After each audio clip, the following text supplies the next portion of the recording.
kung paano hindi ko explain yung name niya, pero so simulan natin. Yung parang maglalagay ka ng text sa account mo ito, papakita ko sa inyo. Ready? Guys, hindi dito pag maglalagay ka ng text. So guys, bago ko simulan, huwag kang kakalimutang mag-subscribe, tapos subscribe din, click yung notification bell para updated kayo sa aking mga bagong video. So, simulan natin. Muna ay punta po tayo dito sa ating light or FB light.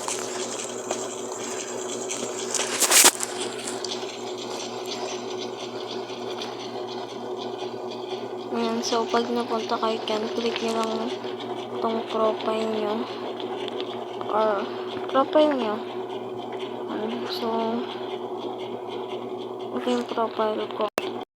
Profile ko yan guys. Kaya, i-follow nyo na ako. Yan yung Angel. So, ayun na nga, lalagay na tayo dito ng text. So, kasi ito makikita nyo. Edit public details. Yan, so click nyo yan. So, ayan, makikita nyo lahat yan. Then, makikita nyo itong yan, yung bio. So, click nyo lang yan. Yan, tapos ito, mag-ano na ka dyan, kunyari.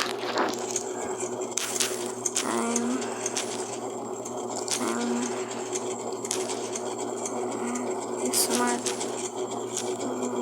But,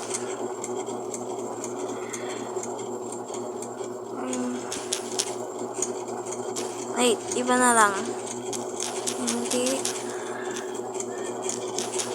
Wag na yan. Heart na lang. Kahit anong text pero sa akin yan, ganyan na lang. So, pagka okay na yan guys, click nyo tong save. Yan, click yan, save. So, tingnan natin. Back tayo. Portrait profile. Yan na siya guys. Yan. Diba?